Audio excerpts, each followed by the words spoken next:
Howdy, y'all. My name is Price. I'm coming at you with some more Stardew Valley. Oh, yeah, we're back in the game. What's the weather gonna be like? It's gonna be clear and sunny all day. That's great. Did it again. Didn't mean to, but it's fine. Okay, so, fortune teller. What you got for me? Neutral today. That's good. And Queen of Sauce is a rerun, so that means we already know how to make this thing. Okay, so I have read y'all's comment. Oh, what's going on? Oh! Hello, Price. You see this dog here?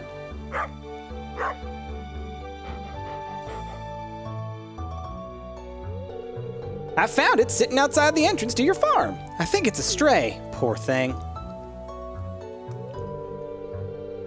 Hey, it seems it liked this place. Don't you think this farm could use a good dog? Of course. Name? Gonna name it after one of our dogs. Last time we played, we named it after Chester. So this time we'll name it after our other dog, Herbert. What up, Herbie? Well, Herbert, you be a good pooch now, okay? Ruff. Ruff, ruff. All right, cool. We got a pup. Where you at, pup? Couple of potatoes. Any other things grown yet? Nothing. All right. What's in a mail? What's in a mail? Dear Farmer Price, I'd like to apologize for joking about your grandpa's old cottage when we first met. It's a really nice little house. However, you might need some more space someday. That's where I can help. If you bring me some raw materials and pay a fee, I can expand your house. The first expansion I offer includes a kitchen. With a kitchen, you'll be able to cook any recipes you've learned. Anyway, I hope you're starting to feel at home in Stardew Valley. Your local carpenter, Robin. Thank you, Robin. Okay, where is our... Let's get our... watering can. So, what are we thinking right now as far as what we need to be doing on the old farm here? First things first, let's water everything and see how we end up on our energy. We may have kind of backed ourselves into a corner where we have like too many plants to water, in which case we won't be able to have any energy available to do anything else. So that's not great, but in a couple of days we should have enough money to finally get the second pack, which is going to be huge. There's something behind him. I think there's something planted behind him, but I honestly couldn't tell you for sure. I could move him, I guess. Let's go ahead and do that, actually. You, move. All right, there we go. We're going to put you here. And we'll do one of these. Okay. Now, let's get through watering everything. And our energy, like I said, it'll probably end up around like halfway, but that's fine. Maybe we can find some wild forageables out in the forest where we cut everything down the other day. So someone in the comments asked, does Pierre's give you more money? Or I think that maybe that's what you were interpreting what I was saying when I was talking about going and selling things at Pierre's. I was just saying we get the money now, so we basically get it a day earlier than if we put it in the box. Putting it in the box versus going to Pierre's, I think you get the same amount of money from it.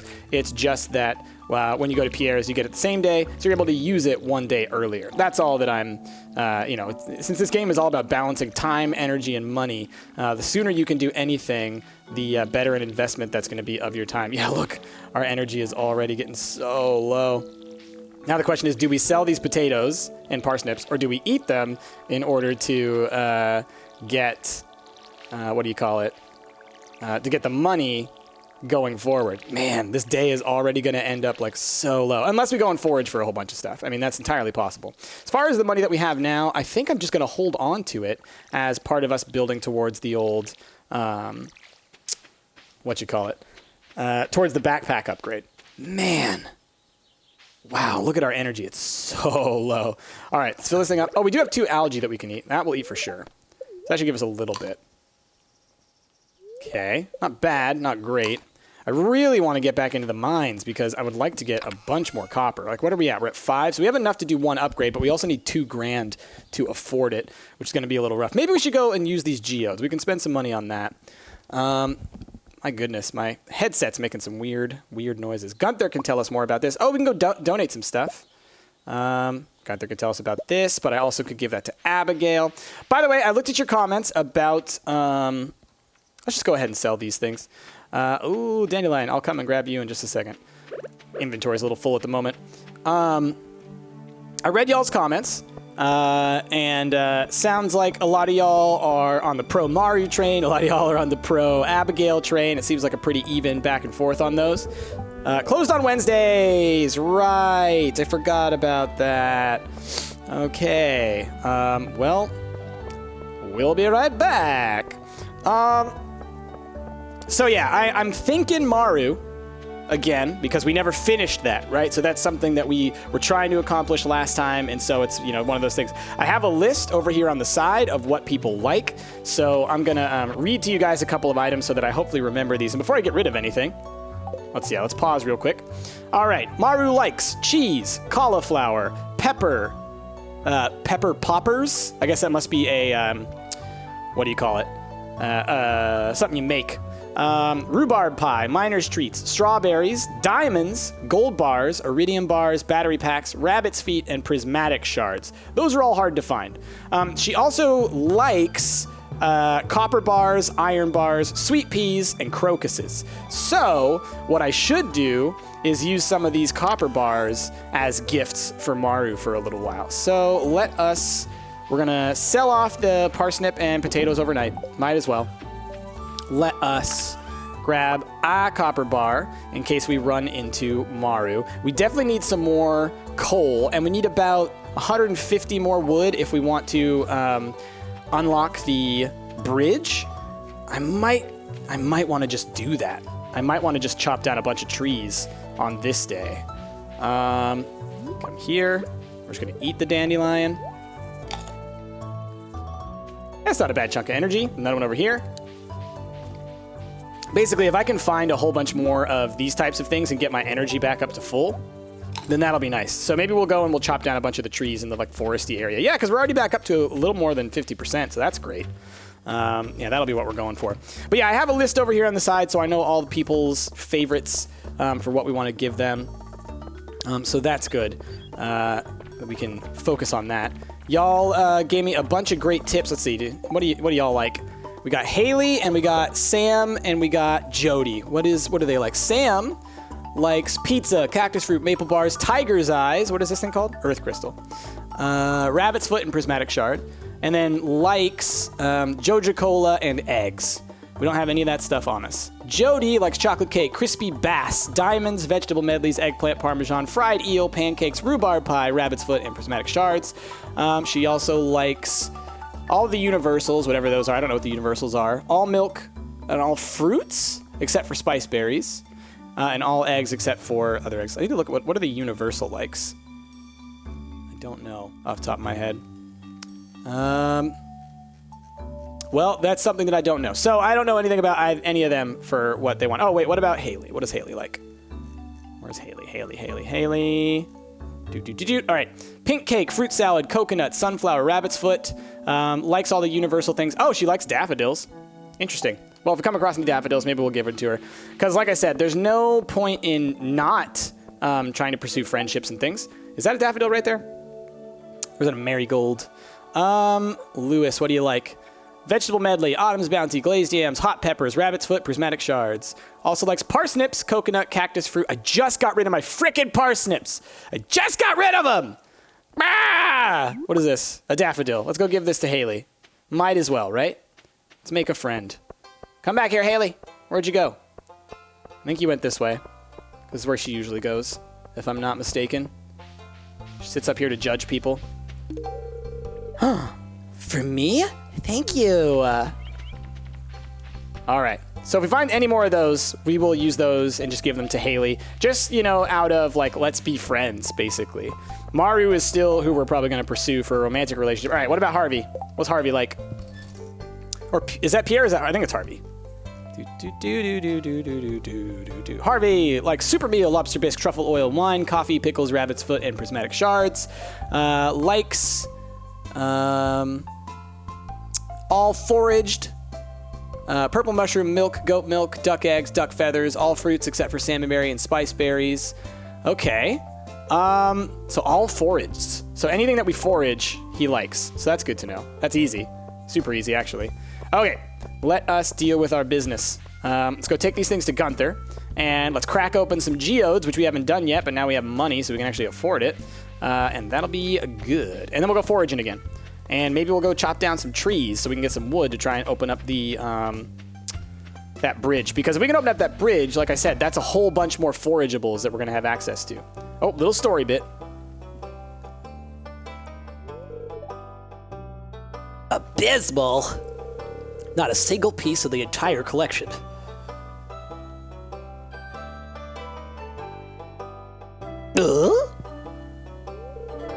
What's this? You found something? Let me see it.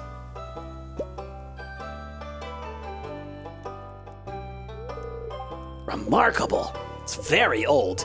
I'd love to study this in greater detail, but it is yours. I've got a favor to ask you. Would you consider donating any new artifacts or minerals that you find? We could make a groundbreaking discovery together. Oh, and who knows? If you keep donating, I might come across some interesting items to send your way. Think about it, will ya? If you decide to donate, just bring the objects to the front desk. No prob, Bob. And by Bob, I of course mean Gunther. Okay. Donate to museum. So we got an amethyst, we've got a quartz, and we got an earth crystal. Figured might as well just go ahead and do that. We got a journal entry. Archaeology, we got 250 bucks for doing that. Nice. Nice. Okay, so then let's head on up here. Man, we don't have a lot of space in our inventory. I might have to get rid of some things depending on what we get. Let's process some geodes. Another earth crystal. Okay, replace the one we lost. Oh, a dwarven helmet. We can go take that across the street. Don't have enough room in our inventory right now. Man. All right, here's what I'm going to do. Because if I can't get this to work on this bamboo pole, I don't know why it doesn't want to work. Like I said before, it seems... Yeah, I don't know. So I'm actually going to toss this just for the inventory space. Because monster meat's easy to come across. And it must just be the quality of the thing. All right, we've got clay. Okay. Got 5 more geodes to process, man. Oh, another daffodil. We'll go grab that in a second. That one we'll just eat because can't give Haley a second gift in the same day. Donate. Enjoy this. We're going to put dwarven stuff here. Okay.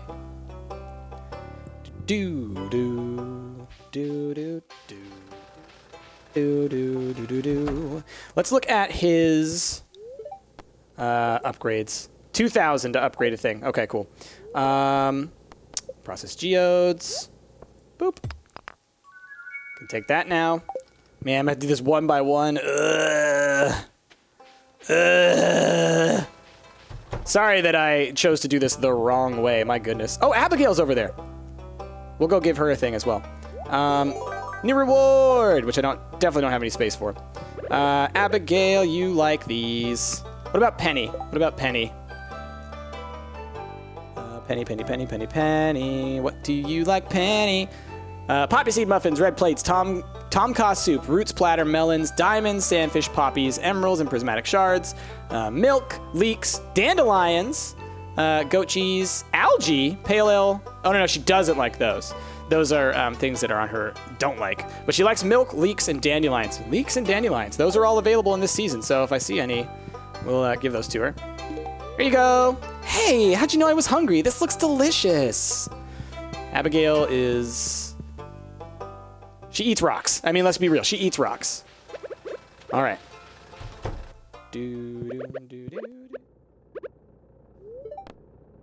Process the geodes. Hey, 5 copper. We'll take it. All right, and that's filled up our inventory. So, shoot. That'll just have to be. So let's go take some stuff back home. I've got this copper bar. Let's go see if we can't find Maru and give her this. Because that'll at least help us progress with her friendship. Man, today it looks like we're only going to get through a single day because I'm just doing so much back and forth. My goodness. So while we're at it, let's talk some psychology. Y'all left a whole bunch of great questions down below. And so I'll try and get to a couple of those. Let's see. What do we got? Oh, this one's a sort of simple but not simple one. There you are, Mario. What's up? Hello. This is a super gift. Thank you. Very welcome. She works at Harvey's Clinic on Tuesdays and Thursdays. We knew that. All right. Hey, it's a star daffodil. I think we've already filled out everything in there that we can. Gosh, I love this music. So good. So good. Oh, if we see Harvey again, we can give him this daffodil. Yeah, let's give this to Harvey, because he likes all forageables, right? Hey, buddy. That's such a nice gift. Thank you. Cool. Now let's put this stuff away, and then we're gonna get to chopping some trees, because I want to get that wood to unlock that, and then we'll talk the psychology while we're doing all that. So, this question: what are headaches? How are headaches caused? What is the source of a headache, etc.? Basically, like, why do we get headaches? This is an interesting question because it's not something that there's like one cause for headaches, but there are common causes for headaches. And so I can at least speak to kind of the standard cause for a headache, which is essentially dehydration. Let's see, axe, pickaxe, bamboo pole. I think that's all we're going to need. I don't even need the pickaxe. Well, I might need it to get through some stuff. Scythe for clearing. Bamboo pole we don't need. We're just chopping. Okay. So, around your brain, there is this structure called the meninges. It is essentially this kind of like sac that your brain is in. It's got blood vessels. That's where kind of the blood to your brain comes from. And in fact, your brain doesn't actually come in contact with blood. Your brain actually, wow, there's a bunch more forageables. Seems like the cutting down all the weeds was a good call. Let's get to chopping. Oh, I didn't know Leah hangs out there. Does she paint or something? That's cool. So that meninges, when you're dehydrated, it kind of loses its fluidity because it doesn't have enough fluid in it. And as a result, you end up with this tightening, essentially, around your brain. So that's what causes the headache. It's especially why, like, if you move your head around, the headache starts to hurt a little bit more because essentially your meninges is dehydrated. So oftentimes the best cure for just a simple headache is to drink a glass of water. As well as, you can take things like ibuprofen or aspirin or whatnot, and they will often remove that problem by kind of reducing blood flow and whatnot. But it's mostly the dehydration. So generally, for a regular headache, drink a glass of water, and you should be fine, because then your meninges won't be so tight. And that's basically that. That's just like the extent of like basic headache knowledge. There can also be other types of headaches that are more psychologically determined, psychosomatic in nature, that are the result of other processes. And that's a little bit harder to describe, right? Because you could also have a headache from trauma, right? From actual physical damage to your head or your skull, bruising, right? Your brain itself does not actually have pain receptors, so you don't ever actually feel pain in your brain. It's pain in your meninges, your skull, and your the skin on your head is where you feel pain. So yeah, that's the aches of the head. What else do we have in here? Ooh, this is a big one. Love and attachment. This was two questions. People asked, why is it that we feel the way we do about like our parents and our family, like we have this strong connection, and why another person asked, what is love? How is love caused? What are the processes involved in love? How much do we have? We have 90. If I eat these dandelions, I'll get 50 more energy. I can cut down a couple more trees. Let's do it. Let's go for it. We got a little bit of time. Man, these are all friggin' pine trees. So there's a couple of things involved in that process. For attachment, so this is like, why do we love our parents? Why do we love our mothers? This mostly has to do with our experiences growing up alongside them. And it's similar in the way that we form attachments to romantic partners as well. Through repeated positive interactions, we start to form a trust towards other people, right? The trust that we can rely on them, right? Trust is the underlying component of all positive relationships. Now, when we're young, when we're infants, we actually rely on our parents for our survival. We as a species are fairly unique in that we have such a long external period of dependence that we form such close social connections, essentially out of necessity. If you didn't have parents or people who took care of you when you were young, you wouldn't survive. And so we need that connection in order to survive. So close. So let's go ahead and we'll plan for tomorrow. So as a result, you form this close connection over time because you come to rely on that trust. You rely on that relationship. And so you form this close emotional connection by basically being like, hey, all of my needs have to be taken care of. All of my fears have to be assuaged. Whenever things are dangerous, I can turn to my parent in order to help me and protect me or whatever. And so as a result, you build a secondary emotional connection alongside of that, essentially. Because when you spend so much time with people, you also have good experiences that you remember. And so it's those good experiences that help to form those relationships. All right, weather's going to be clear and sunny all day tomorrow. Fortune teller says the spirits are somewhat annoyed today. Luck will not be on our side. And living off the land. Woes from crows. Make a thing. Yeah, gotcha. All right. Hey, a bunch of stuff to sell today. This is going to be great. I lost my favorite axe. If you find it, please return it ASAP. I'm having a tough time without it. I know exactly where that axe is. We did that quest before. All right, let's grab our beans. This is great. And those are going to keep producing as we move forward, so that's awesome. What else is ready to go? All these potatoes are ready to go. So we're definitely going to go sell a bunch of stuff to Pierre today. And we can even put down a little bit more fertilizer too, so that's great. So let's get to watering. Let's talk a little bit more about love. Okay, so that's kind of the experiential component of what leads to attachment. And, you know, this is, what's funny about it is like attachment is one of those, hey, Herbert, let's pet you.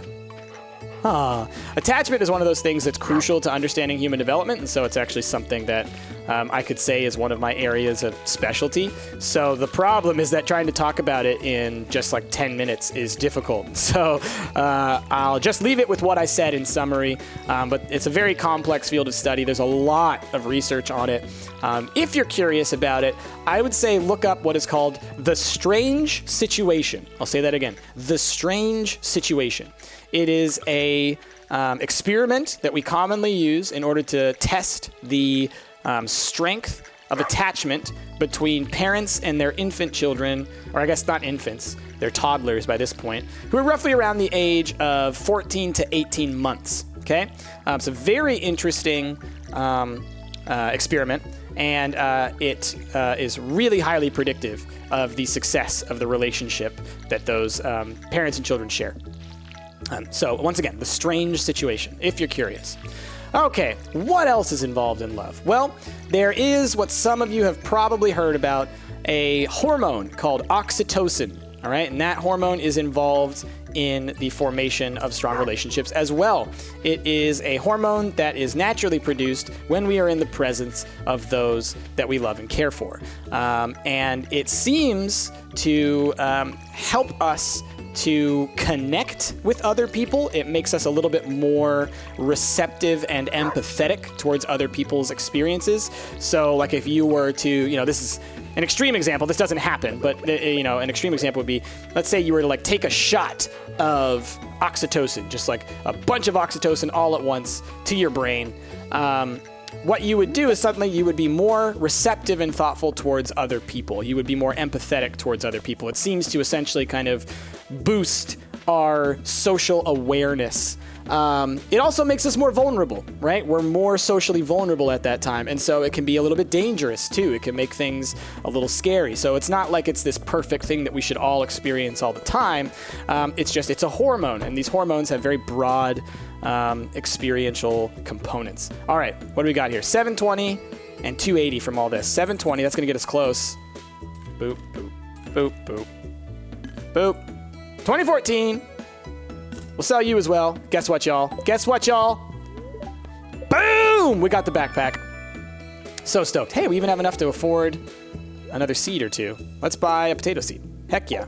So, you know, we just went into a little bit of a deficit, right? We just spent some money without making money off of it, but it's going to be worth it because now we have the space for stuffing things. Oh my God, I just said stuffing things. That's a Slipgator reference. If you like Slipgator, then, you know, well, good on you. I do too. I watch him like every day. Anyway, so we can go and do some stuff. Now, let me plant this sucker, but let's also make some fertilizer first because we do have a bunch of sap. All right, so hopefully my little description there at least gave you some breakdown on what love is like from a psychological perspective. There is more to it. There is more to it. But essentially, it's the combination of social attachment through repeated interactions of a positive nature with other individuals, and then this oxytocin. I guess there's a third component we could talk about it, which is attraction, right? Physical attraction. This is when it specifically comes to like sexual partners or romantic partners. What do we want on us? I still need to chop down trees. I guess that's basically it. Yeah, we can just keep all this. We have plenty of space now.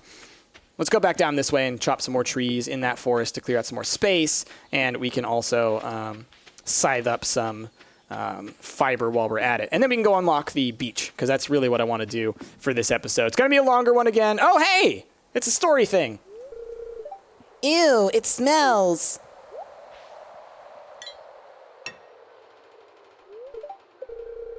Why is it locked? I want to explore the sewers. I think Gunther has the key. Professor Gunther? The man who runs the museum? Why do you think he has it?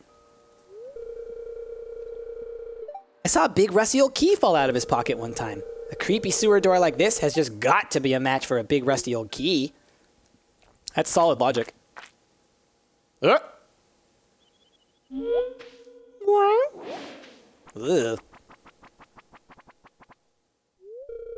There's something moving around in there.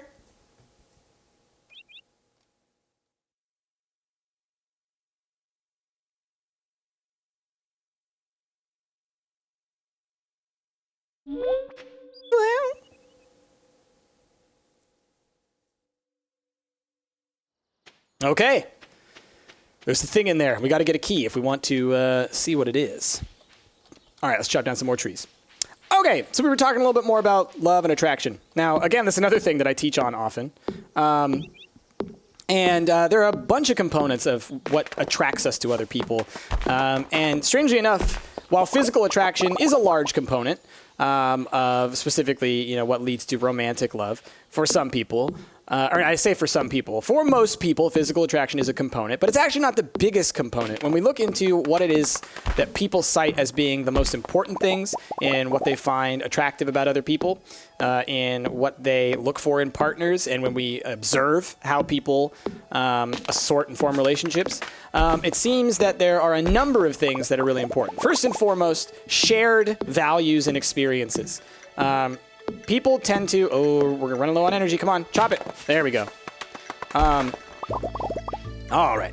People tend to... Let's like walk around and just look for forageables. People tend to assort. We say that. That's a fancy word for form relationships and friendships, spend time with.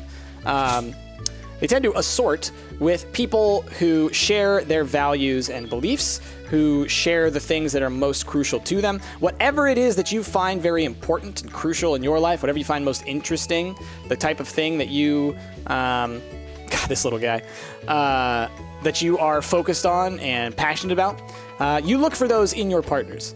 Additionally, sense of humor is one of the most important features for all people when they're choosing partners. We like to be around people who make us laugh. Makes sense, right? I mean, we all like to be around people that make us laugh. It's pretty clear to me how that works. And I wouldn't argue with that one, and I doubt any of y'all would either. And so it seems that being the things... Aha, here's that axe.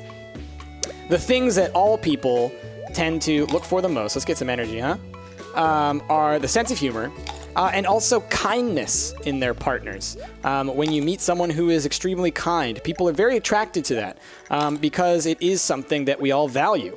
And so as a result, people tend to look for that in their partners, and that's what they are attracted to. Okay, we've got, what is this, maple seed, pine cone. So let's chop down an oak. We found the lost axe. Let's return it to Robin.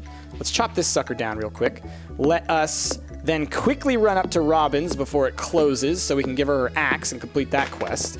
And then we'll head to the beach and bust open the beach. Okay. Running, running, running, running. Running, running, running. Gotta head up to the top of the map so I can give her her axe. We want to make sure we complete the quest because we are the best. You think you're on form, but really you're hanging out. This is Stardew Valley, baby, and this is what it's all about. I said now, hey. I don't know why. I don't know why that happened. Just sometimes I break into song. Deal with it. Hashtag deal with it. Drop some stunner shades. Wow, wow. Okay, I think we can get there in time. So that's really the extent of what I want to talk about when it comes to love and relationships and whatnot. There's a lot more that you can do, and I think if you ask more specific questions, I can get a little bit more deeply into that. But, you know, it's a whole field of research on that, right? Because it's one of the most important questions. What is it that has us attracted to other people? It's a fundamental component of humanity. Horseradish, give me your energy. Yeah! Man, it's going to be a long, long episode. Once again, like I said, with all the build-up to my dissertation, clearly I have to kind of go for the full day's worth of stuff. All right, we got a... What is it, a leek? A leek? Who likes a leek? Was it Penny? Somebody like that. All right, what up, Robin? Look what I got for you. Hey, you found my axe. What a relief. I almost chopped my toe off with the other one I was using. Thank you. Robin's lost axe, 250G. Do we have enough time to get back to the store? If we can get to the store and buy a couple more seeds, we could get like 5 potato seeds and get those down. That'd be huge. Time though. Time. Daffodil, what you doing? You gotta chill. Yeah. Yeah. Oh no, it's gonna be close. Come on. Get out of my way, people. I love you both, but I gotta go. Okay, cool. Oof. All right. Pierre, what's up? I don't want to eat the leek. All right, let's buy potato seeds. Cool. Just in time. Like, that was a photo finish. All right, Abigail. Do I have anything on me that Abigail likes? No, and I don't have anything on me that Maru likes either. That's fine. Next time, I'll make sure to grab a copper bar with me. What is this guy like? Alex, is that his name? Breakfast, salmon dinner, rabbit's foot, prismatic shards. Likes all universal things and all eggs. So I don't know what all universals are. Let's see if he likes this high quality leek. Thanks! He does. Cool. Was it Penny that wanted? Let's see. Damn it! She likes the leek and the dandelion, and I just gave the leek to him. I could have given him anything. What about this? You like this? Thanks! This looks nice. Well, she kind of liked it. It was an okay gift, I think. All right, so we got some seeds. Let's go head back. Let's plant the seeds. I just get... Because I just saw... What's her face? Haley. Man, too many people to give gifts to. That's fine. Let's look at our relationships real quick, see if that's boosted anything. Robin, we got 1 heart with. No one else. So we're still slowly working up with the other people. It's going to take a bit. Okay.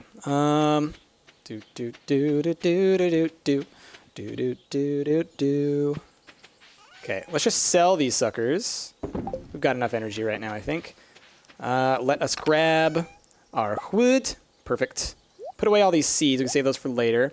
Let's grab the fertilizer. Actually, let's grab the sap because we might need to make more fertilizer. Yeah, we're going to need to make at least 2 more. 1, 2. Boop. And let's do a little bit of this action. And then we'll do... Perfect. All right, now we'll put away the sap again. We'll go unlock that bridge. We'll grab everything that's over there. And if we have any extra space, maybe we'll do a little itty bitty bit of fishing before we call it for this episode. Because it's going to be like 40 minutes long, y'all. Jeez. My goodness. I can't believe this. Honestly, I might have had to have put an extra ad in here, which at this point you guys have already seen. But yeah, once the video starts getting this long, it's a responsibility at that point to not just myself, but to the rest of Stumpt, because me wasting this much time on a single episode means that I'm not doing it on other things that I should be doing. Okay, let's see what's at the beach. Let's pick up what's at the beach. Let's make a bunch of money because we're getting stuff at the beach. Yeah, what do you say? Yeah. Got some clams going all the way. We can go take those to the, what do you call it? Use 300 pieces of wood. Boom. To the Junimos, I think. All right. So let's grab you, Mr. Coral. Grab you, Mr. Sea Urchin. A couple of these we're going to want to hold on to for different Junimo bundle things. It's below us. Anything? Nope, just ocean. I could go fishing for some night ocean fish. Maybe we'll try and grab one or two while we're over here. All right, not bad. Oh, hey, some little wormies. Good thing I got you. Hiya! Stone! Come on, wormies. You can do better than that. All right, let's do a little bit of fishing. A little bit of fishing. Any last quick questions that I want to talk about? Let's see. Oh, this was a good one. And again, this is where two questions kind of overlapped. One person asked, why when you have bad memories or embarrassing memories, do they seem to pop up all the time? Do they like just keep on, plaguing you and bothering you? It seems like it would make more sense for you to, repress those memories, put them away, avoid them, right? And the second question that completely lines up with this and kind of explains why is the question of what is self-preservation? What does that look like? Why do we have it? How does it work chemically? How does it work in the brain? This idea of trying to stay alive, right? Essentially, the reason that we have bad memories or embarrassing memories, whatever, that keep on popping up is that is our brain reminding us of those things that are a danger to us, those things that we've done in the past that are a danger to us, so that we don't do them again.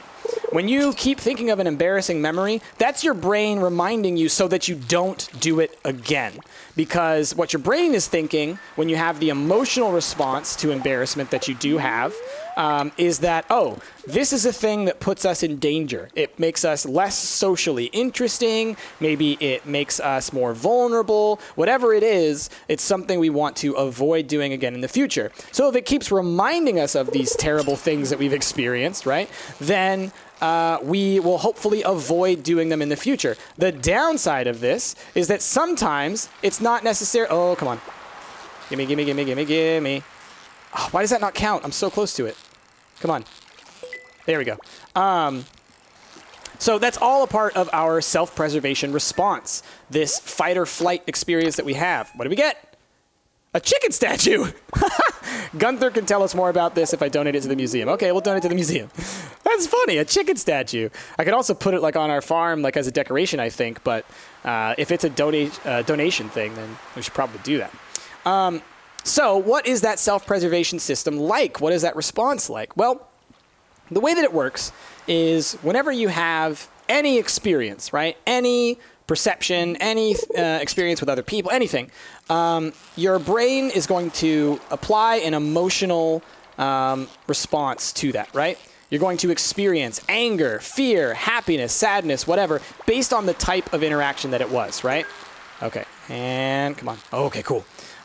So if it was a good experience, you'll have a good emotion associated with that, and your brain will tag that memory with that emotion. So when your brain forms a memory, it's not like a halibut. That's new, huh? What else do we get? Some wood and an aquamarine. Ooh. Gunther could tell us about that as well. When you form a memory, that memory is not just a list of here's all the facts of what happened. Here's exactly how that worked, and this is my memory. It's perfect, right? That's not how our memory works. Our brain is not designed to perfectly represent the world around us. It's actually very different than that. It's actually built around the concept, I say built or designed, it evolved this way, right? Basically wanting to keep you alive, wanting to keep you safe. And sometimes what that means, honestly, is lying to you. So our brain is not built around the concept of truth. It's built around the concept of safety and self-preservation. So when we form memories, instead of those memories being fact-based, our memories are emotion-based. How did we feel when those things happened? As a result, that is why it's all built around self-preservation. If you have a bad experience, if you have a bad memory, you're going to create this emotional tagged response that you use. Actually, you know what? We're just going to go home because it's almost bedtime. So it tags all of your memories with these emotions that you experienced so as to prevent you from reliving those same mistakes, from going through those same experiences. And sometimes the problem with this is that the world that we live in now is very different than the world that we evolved to respond to, right? Being out on the plains and surviving. There's actually a lot of research out now that suggests that maybe some of our earliest ancestors lived kind of on the shores or on the beach. But either way, that's what we adapted to live around. That's what our brain is kind of best featured towards. It's not built around trying to give us the accurate response. So, lastly, around this self-preservation thing, what happens when you have an experience, specifically one that is a very negative experience, when you have these fear emotions or these anger emotions that pop up? Let's sell some things. 1, 2. We'll sell the big one. 1, 2. We'll sell the seaweed. We'll sell 2 of these. We'll sell 1 of you. We'll sell 2 of you. We already have the anchovy, so that's good. All right, I think we're good here. Let's quickly put some things away, and then I'll finish up my discussion while we say goodbye today. Doot, doot, doot. The Joja Cola I'm holding on to just for energy, basically. All right, sleeping for the night. We leveled up a bunch. Awesome. What do we get? Watering can proficiency, hoe proficiency. So that's good. So we'll save more energy doing those things. We can craft stone fences. We can create a mayonnaise machine, which will be great once we actually get some pets. We can make a sprinkler. We might want to make a bunch of sprinklers if we're able to. Save us some watering time. They're not great sprinklers. Ooh, and we made some good money. Ooh, we made some good money. See the coral, man. I told you going to the beach was going to be great. Look at that. Tons of money. That'll be great for the next episode. Okay, so let's put a little bow on this discussion. So when you experience something that is really dangerous, when you experience something that is what we call fight or flight, your brain immediately sends you into this, what we call the fight or flight response, which is your heart rate elevates, your brain kind of switches into, instead of forming new memories, your brain focuses on pulling from your old memories. What is the best strategy to deal with this situation that I'm currently in? As a result, the memories that we form during fight or flight responses are actually usually pretty wrong. They get things because our brain isn't focused on that, we form pretty bad memories during fight or flight responses. That's often why when you go through an experience that's really terrifying, it can seem like it lasted forever. It can also seem like it happened in an instant and you can barely remember what happened because your brain isn't doing a good job of forming memories. It's doing its best job to stay alive. It also will kind of make things look more dangerous than they are. It will make you respond in a more reactive way. It's all built on trying to keep you alive. Or your brain is not built to make you the best social person. It's not built to make you react to the world logically. Your brain is built to keep you alive. Period. All right? So whatever keeps you alive, that's what your brain is going to try and do. As a result, sometimes we have really weird responses in dangerous situations because your brain is doing the best that it can. Anyway, hopefully that answered a lot of y'all's questions. I'm sure we're going to get more questions based off of that because I can already think of a couple based off of what I just said that would be really interesting to pursue. So we'll see what y'all come up with. But with all that, thank you all for watching. We did get some stuff done today. We got the bridge built. We made a bunch of money. We got the new backpack. So I'm hoping that next episode, now that our watering can proficiency's up and everything like that, we'll have enough energy to get down to the mines, get some more metals so that we can finally start upgrading our tools. And we need to be sure to give Maru another gift before the end of this week and really be focusing on getting those gifts to Maru and then all the other people as well as we try to go through it. I think this is what I'm going to try and do. Give gifts to everybody as I can. Anyway, with all that, thank you all for watching. If you liked what you saw, please be sure to give this video a like, a favorite, and subscribe to the channel. Holy crap, 45 minutes. I can't believe it, but my name has been Price, and I will see y'all next time.